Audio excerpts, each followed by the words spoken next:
ఈ క్లాస్లో మనం వాయిస్ గురించి తెలుసుకుందాం. వాయిస్ అంటే ఏంటంటే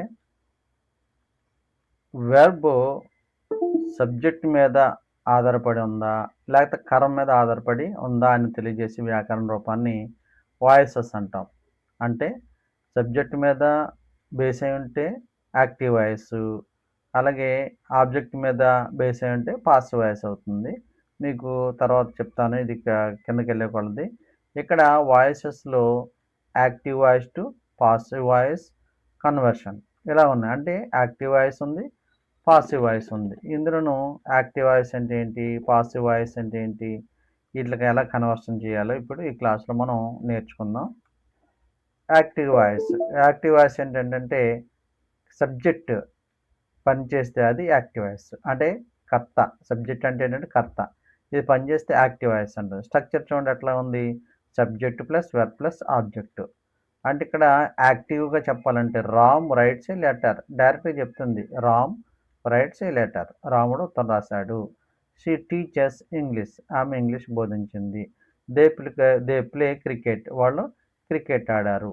అంటే సబ్జెక్టు వెర్బు ఆబ్జెక్టు అనేది ఇక్కడ మనకి క్లియర్గా కనిపిస్తుంది. ఇలా చెప్పినట్లయితే డైరెక్ట్గా దేని మీద ఆధారపడి ఉందండి, సబ్జెక్ట్ మీద. సబ్జెక్ట్ ఎవరు, రాము లేకపోతే షీ, దే ఈ సబ్జెక్టు ఇది, కాబట్టి ఇది డైరెక్ట్గా చెప్తుంది, కాబట్టి సబ్జెక్ట్ మీద ఆధారపడింది, కాబట్టి ఇది యాక్టివ్ వాయిస్ అవుతుంది.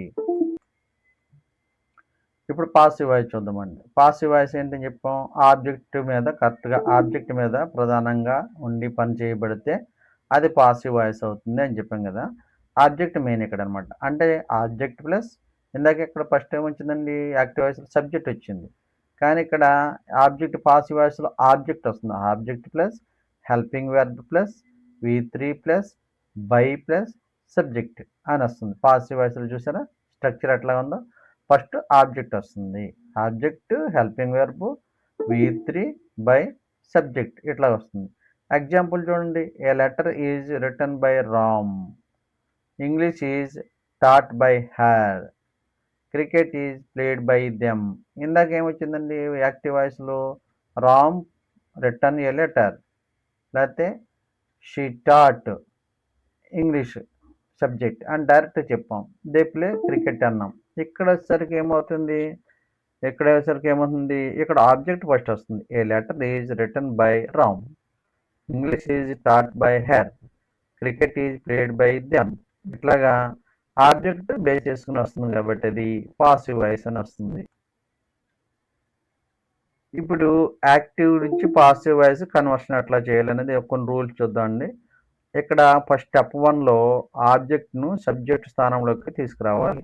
అంటే ఏంటండి, యాక్టివ్ వాయిస్ నుంచి పాసివ్ వాయిస్లో కన్వర్ట్ చేస్తున్నాం, కాబట్టి మనం ఫస్ట్ ఆబ్జెక్ట్ను సబ్జెక్ట్ స్థానంలోకి తీసుకురావాలి.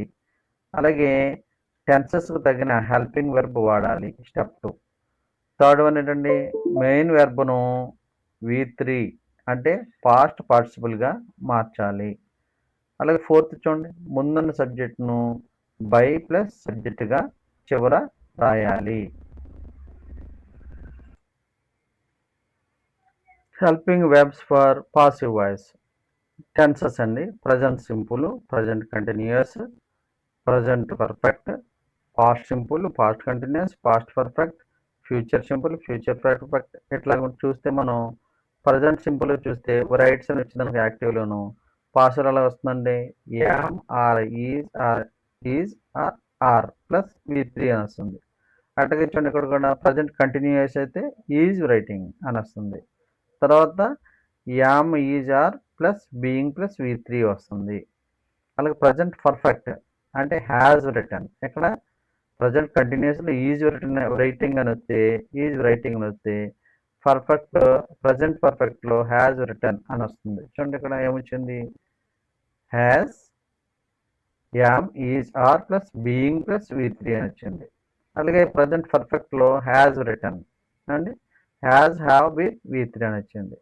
పాస్ట్ సింపుల్లో రోట్ అని వచ్చింది, అంటే rights writing, has writing, wrote. అలాగే పాస్ట్ కంటిన్యూస్ అయితే వాజ్ రైటింగ్, పాస్ట్ పర్ఫెక్ట్ అయితే హ్యాడ్ రిటర్న్, ఫ్యూచర్ సింపుల్ అయితే విల్ రైట్, ఫ్యూచర్ పర్ఫెక్ట్ అయితే విల్ హ్యావ్ రిటర్న్ అని వచ్చింది. పాసివ్ వాయిస్లో చూడండి ఏమొస్తుంది, యామ్, ఈజ్, ఆర్ ప్లస్ వి3 వచ్చింది. ఇక్కడ బీయింగ్ వచ్చింది. ప్రజెంట్ కంటిన్యూస్ అయితే బీయింగ్ ప్లస్ వి3. అలాగే ప్రజెంట్ పర్ఫెక్ట్ అయితే ఇక్కడ వచ్చిందంటే have or has been plus వి3 అని వచ్చింది. పాస్ట్ సింపుల్ అయితే వాజ్ ఆర్ వర్ ప్లస్ వి3 అని వచ్చింది. అంటే ఇక్కడ అన్నీ కూడా మనం గమనించినట్లు వి3 వస్తుంది. వి3 ఫామ్ అని వస్తుంది. ఇందులోను helping verbs for passive voice. Passive వాయిస్లోకి మార్చినప్పుడు వి3 ఫామ్ వస్తుంది. ఇక్కడ మీకు ఇక్కడ క్లియర్గా అర్థం అవడం కోసం ఎగ్జాంపుల్ చూడండి. ప్రజెంట్ సింపుల్ అనుకోండి. యాక్టివ్ వాయిస్లో ఎలా ఉంది? రామ్ రైట్స్ ఏ లెటర్ అని ఉంది. Present simple. పాసివ్ వాయిస్లో మరి దీన్ని యాక్టివ్ వాయిస్ నుంచి పాసివ్ వాయిస్కి మార్చామనుకోండి. A letter is return by Ram. అంటే ఫస్ట్ ఏమొస్తుంది? ఇక్కడేమో సబ్జెక్ట్ ఉంది. ఎక్కడైతే ఫస్ట్ ఏమొచ్చిందండి? ఆబ్జెక్ట్ వచ్చింది అండి. ఫస్ట్ బేస్ ఆబ్జెక్ట్ చేసుకుంటేనే పాసివ్ వాయిస్, సబ్జెక్ట్ బేస్ చేసుకున్న వర్డ్ వస్తేనేమో యాక్టివ్ వాయిస్. అది బాగా గుర్తుపెట్టుకోవాలి. అలాగే ప్రజెంట్ కంటిన్యూస్ చూసానుకోండి. She is reading a book. Ing form వస్తుంది ఇందులో. Reading a book. ఇక్కడ పాసివ్లో చూడండి. A book is being read by her.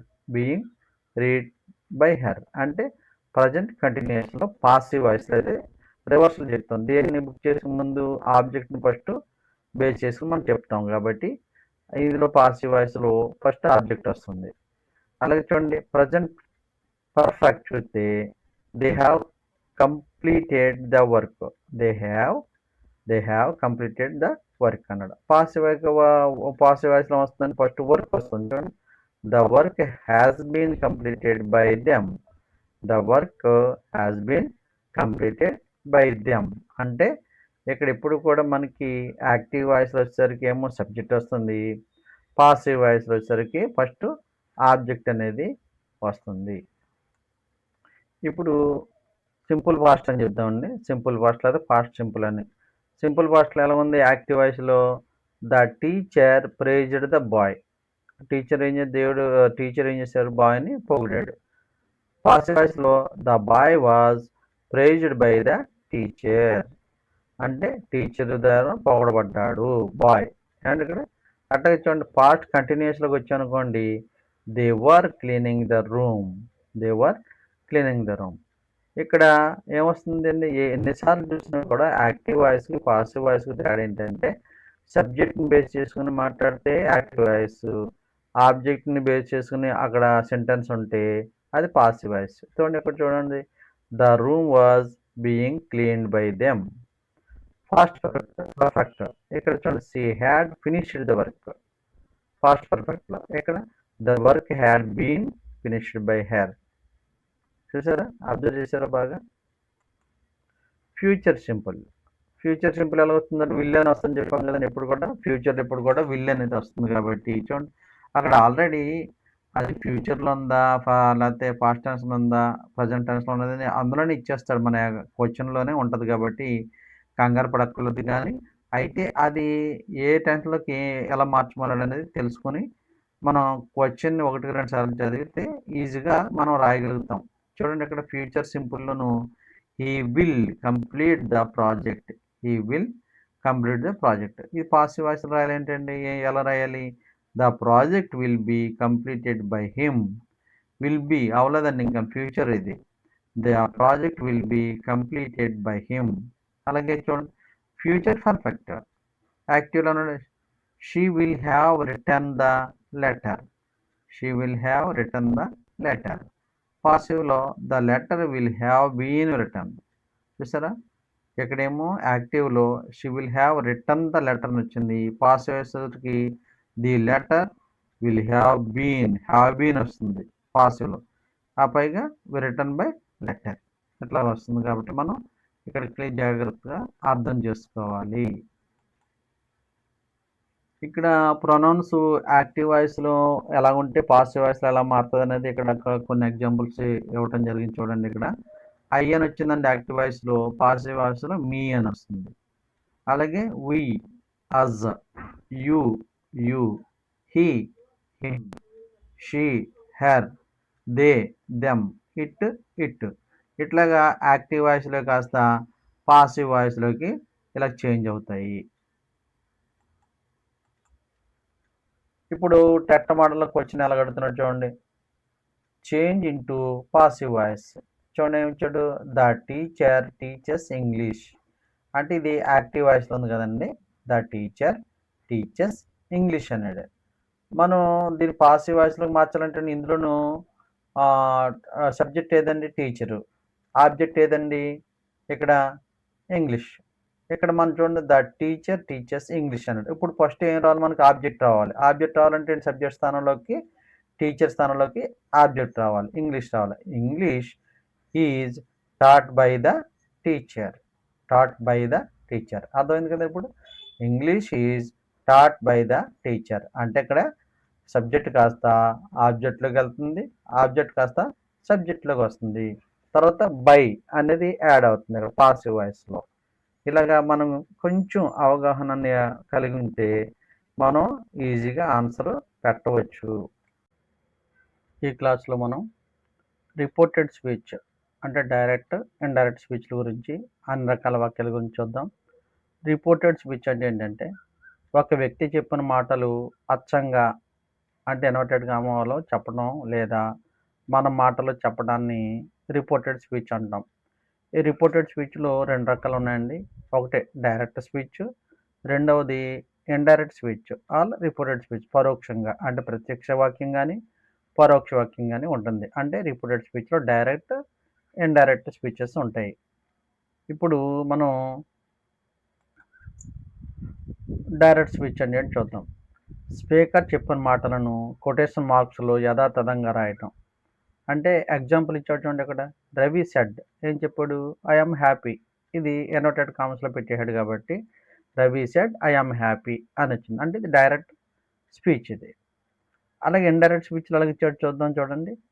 Speaker చెప్పిన మాటలను కొటేషన్ మార్క్ లేకుండా భావాన్ని మాత్రమే తెలియజేయడాన్ని ఇండైరెక్ట్ స్పీచ్ అంటాము. చూడండి ఇక్కడ Ravi said that he was happy. ఎక్కడ ఇన్వర్టెడ్ కామాస్ లేవు. నెక్స్ట్ ఇక్కడ ఏమవుతుంది, సెడ్ దట్ అనేది యాడ్ అవుతుంది. రవి సెడ్ దట్ ఏం చెప్పాడు, ఐ బదులు కాదు హీ వాజ్ హ్యాపీ అని వచ్చింది. అంటే ఇక్కడ మనం డైరెక్ట్ స్పీచ్కి అంటే ప్రత్యక్షంగా చెప్పిన దానికి, ఇండైరెక్ట్గా పరోక్షంగా చెప్పిన దానికి ఇక్కడ కొటేషన్ మార్క్స్ లేవు. ప్లస్ ఇక్కడ ఏమవుతుందండి, ఇక్కడ స్పీకర్ చెప్పిన మాట కొటేషన్ మార్క్ లేకుండా భావాన్ని మాత్రం తెలియజేశాడు. ఇక్కడ Ravi said that he was happy అని తెలియజేయడం జరిగింది. ఇక్కడ మనం కొన్ని రూల్స్ చూద్దామండి. అంటే డైరెక్ట్ స్పీచ్ నుంచి ఇండైరెక్ట్ స్పీచ్కి మనం మార్చాలంటే కొన్ని రూల్స్ ఉన్నాయి. ఇక్కడ రిపోర్టింగ్ వెర్బ్ అండి. ఇక్కడ వెర్బ్ వచ్చింది అనుకోండి, సపోజ్ షెడ్ అని వస్తే షెడ్ దట్, షెడ్ టు అని వచ్చింది అనుకోండి, ఇండైరెక్ట్ స్పీచ్లో టోల్డ్ అని రావాలి.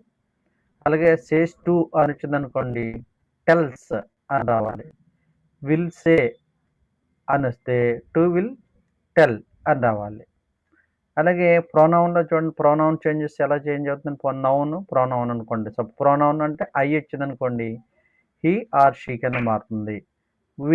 వి అంటే దే, యు అంటే ఐ కానీ ఉయ్ కానీ దే కానీ వస్తుంది. అంటే కాంటెక్స్ట్ ఆధారంగా ఐ వస్తే యు అలాగా ఎదుగుతుంది మన మారుతుంది. అలాగే మై అని వచ్చింది అనుకోండి, హిజ్ కానీ హెర్ కానీ వస్తుంది. అవర్ అని వస్తే దేర్ అని వస్తుంది. ఈ rules.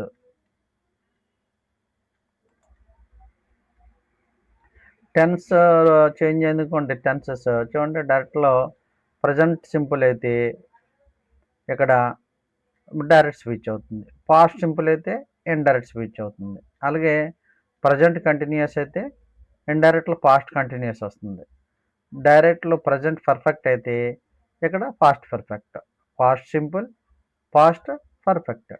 Will, would, can, could, may, might, shall, should or would. ఇలాగా రిపోర్టింగ్ వెర్బ్ ప్రజెంట్ టెన్స్లో ఉండే సాధారణంగా టెన్స్ మారదు. రిపోర్టింగ్ వెర్బ్ ప్రజెంట్ టెన్స్లో ఉందనుకోండి, సాధారణంగా టెన్స్ మారదు. ఇక్కడ మిగిలినవన్నీ కూడా మామూలుగానే ఉంటాయి. ఇక్కడ మొదటిది అసర్టివ్ ఆర్ డిక్లరేటివ్ సెంటెన్సెస్ అంటే ప్రకటన వాక్యాలండి. ఇక్కడ మనం ఎక్కడ మిస్టేక్ చేస్తామంటే వీటి యొక్క అర్థాలు తెలియకపోవటం వల్ల అక్కడ మనకి ఏదో చాలా కష్టంగా అనిపిస్తుంది. కానీ మనం వీటి యొక్క అర్థాలు తెలిస్తే ఈజీగానే రాయగలుగుతాము. అసెర్టివ్ ఆర్ డిక్లరేటివ్ సెంటెన్స్ అంటే ప్రకటన వాక్యాలు. ప్రకటన వాక్యాల స్ట్రక్చర్ ఎట్లా ఉందో చూడండి. Shed plus that plus statement. Example చూడండి. ఈ షెడ్ చెట్టు ఏం చెప్పాడు స్టేట్మెంటు? ఐ యామ్ బిజీ అన్నాడు. ఇప్పుడు మనం ఇండైరెక్ట్లోకి వెళ్ళాం అనుకోండి. ఎలాగా?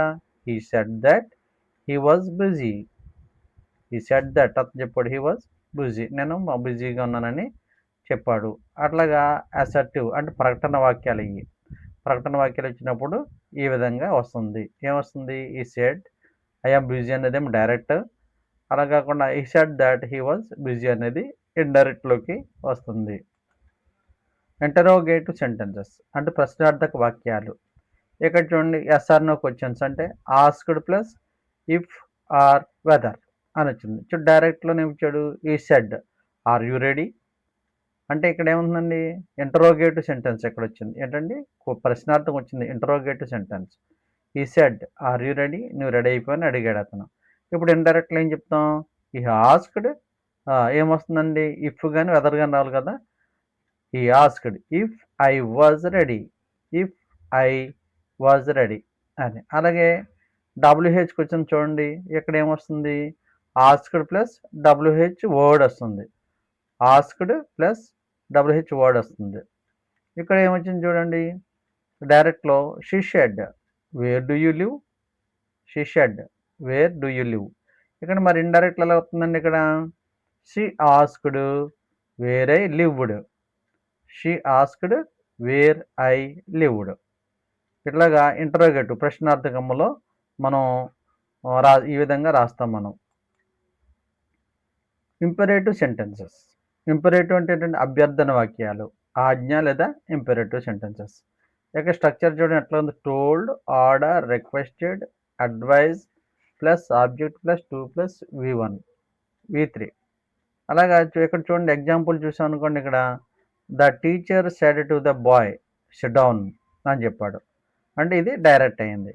కానీ ఇక్కడ ఏముంది ఇండైరెక్ట్లో? The teacher told the boy to sit down అని చెప్పాడు. అంటే ఇక్కడ ఇన్వర్టెడ్ కామాస్ ఉండు ప్లస్ ఇక్కడ టోల్డ్, ఆర్డర్, ఇలాగా రిక్వెస్ట్, అడ్వైజ్ ప్లస్ ఆబ్జెక్ట్ రావాలి, 2 ప్లస్ రావాలి, ఇక్కడ V1 రావాలి. అండ్ అలాగే చూడండి ఇక్కడ మదర్ సెడ్ ఏం చెప్పింది? ప్లీజ్ హెల్ప్ మీ అని చెప్పింది. ఇక్కడ ఇండైరెక్ట్లో ఏం రాద్దాం? మదర్ రిక్వెస్టెడ్ అండి. ఫస్ట్దేమో టోల్డ్ అని చెప్పి, రెండోది ఆర్డర్డ్. చూడండి requested. Mother requested me to help her, to help her. ఇట్లాగా మనం ఇంపెరేటివ్ సెంటెన్సెస్ అంటే అభ్యర్థన వాక్యాలు మనం రాయవచ్చు. ఇప్పుడు నెగిటివ్ ఇంపెరేటివ్. నెగిటివ్ ఇంపెరేటివ్ దీని స్ట్రక్చర్ ఎట్లా చూడండి. Told plus object plus not to plus V1 అవుతుంది. అంటే ఎగ్జాంపుల్ చూడండి. డైరెక్ట్లో father said do not waste time. చూడండి father said do not waste time. దీని ఇండైరెక్ట్లో రాయాలంటే ఎలా రాస్తామండి? Father advised me not to waste time, not to waste time. Father advised me, తండ్రి సలహా ఇచ్చడేమని? నాట్ టు వేస్ట్ టైం అని చెప్తున్నాడు. నువ్వు టైం వృధా చేయొద్దు అని చెప్తున్నాడు. ఇక్కడ డైరెక్ట్గా అయితే father said don't waste time, లేదా డు నాట్ వేస్ట్ టైం అన్నాడు. అర్థమైంది కదండి. ఈ విధంగా నెగిటివ్లో ఇంపెరేటివ్ సెంటెన్సెస్ ఇవి. ఎక్స్క్లామేటరీ సెంటెన్సెస్ అంటే ఎక్స్క్లామేటరీ అంటే ఏంటంటే ఆశ్చర్యార్థ వాక్యాలు. స్ట్రక్చర్ అట్లా చూడండి. Exclaimed with joy or sorrow or surprise plus that అని వస్తుంది కంపల్సరీ. అంటే ఎగ్జాంపుల్స్ చూడండి. డైరెక్ట్ సెంటెన్స్లో ఏముంది? ఈ shed what a beautiful flower అంటే ఆశ్చర్యార్థకం అనమాట. ఇక్కడ ఎక్స్క్లామేటర్ అంటే ఈ షెడ్ అతను చెప్పాడు డైరెక్ట్గా వాట్ ఏ బ్యూటిఫుల్ ఫ్లవర్. ఇండైరెక్ట్లో ఏం చెప్తాం? He exclaimed with admiration that it was a very beautiful flower. He exclaimed with a admiration that it was a very beautiful flower అని ఇండైరెక్ట్గా చెప్పాడు. అలాగే డైరెక్ట్గా చూడండి. She said alas I lost my bag అని చెప్పింది. ఇక్కడ ఇండైరెక్ట్లో ఏమొచ్చింది? She claimed with sorrow that she had lost her bag. ఆమె బ్యాగ్ పోకుందని విచారంగా చెప్పింది అన్నాడు. చూసారా ఇక్కడ డైరెక్ట్ సెంటెన్సెస్, ఇండైరెక్ట్ సెంటెన్సెస్‌లో ఎక్స్‌క్లమేటరీ సెంటెన్సెస్ ఆశ్చర్యార్థక వాక్యాలు మనం ఈ విధంగా రాయాలి. ఒప్టేటివ్ సెంటెన్సెస్ అంటే కోరిక లేదా ఆశీర్వాద వాక్యాలు. స్ట్రక్చర్ చూడండి, wished or prayed plus that అని వస్తుంది. Wished or prayed plus that అని వస్తుంది. చూడండి example, grandfather said may God bless you అని చెప్పాడు. ఇక్కడ ఇండైరెక్ట్ సెంటెన్స్ ఏం చెప్తున్నాండి, grandfather prayed that God might bless me, God might bless me అని చెప్పాడు. అంటే ఇక్కడ దట్ అని డైరెక్ట్గా ఇండైరెక్ట్గా దట్ అని కంపల్సరీ వస్తుంది. That grandfather prayed that God might bless me అని చెప్పాడు. ఇవి ఏంటండి ఏ సెంటెన్సెస్, ఒపటేటివ్ సెంటెన్సెస్ అంటే కోరిక లేదా ఆశీర్వాద వాక్యాలు. ఇప్పుడు క్విక్ రివిజన్ కోసం చూద్దాం. సెంటెన్స్ టైప్ అంటే అసర్టివ్ అని వచ్చింది అనుకోండి, షట్ దట్ అని వస్తుంది రిపోర్టింగ్ వెర్బ్లో. అలాగే ఇంటరోగేటివ్లో ఆస్క్డ్, ఇంపెరేటివ్లో told or ordered or requested or advised అని వస్తుంది ఇంపెరేటివ్లో. రిక్వెస్ట్ అయితే రిక్వెస్టెడ్, అడ్వైజ్ అయితే అడ్వైజ్డ్, కమాండ్ అయితే ఆర్డర్డ్, ఎక్స్క్లమేషన్ అంటే ఎక్స్క్లైమ్డ్, విష్ అయితే విష్డ్ ఆర్ ప్రేయడ్ అని ఇక్కడ క్విక్ టేబుల్ మనం అర్థం చేసుకుంటున్నాం. టెట్లో ఎగ్జామ్లో అలాగ చూద్దాం చూడండి. He said I am tired అన్నాడు. ఇప్పుడు ఏం రాయాలి answer, he said that he was tired. అంటే ఇండైరెక్ట్ సెంటెన్స్లో ఏం చెప్తాం, he said that he was tired అని చెప్తాం. అలాగే నెక్స్ట్ క్వశ్చన్ చూడండి, the teacher said to the students, ఇది పాసివ్ వాయిస్ కదా, ఇది యాక్టివ్ వాయిస్. వర్క్ హార్డ్, ఇక్కడ ఎందుకంటే ఇన్వర్టెడ్ కామర్స్లో ఉందంటే అది active voice, and inverted commas లేకుండా అక్కడ మొత్తం మ్యాటర్ ఉందంటే అది పాసివ్ వాయిస్. చూడండి, ద టీచర్ ఇండైరెక్ట్ సెంటెన్సెస్ అవుతుంది. The teacher said to the students work hard, ఇక్కడ ఆన్సర్ ఏమంటున్నాడు, the teacher advise the students to work hard అని చెప్పాడు. అలాగే థర్డ్ వన్ చూడండి, she said where are you going, answer she asked where I was going అని అడిగారు అని చెప్తున్నాడు ఇక్కడ అండి. డైరెక్ట్ సెంటెన్సెస్ కోసం ఇవి.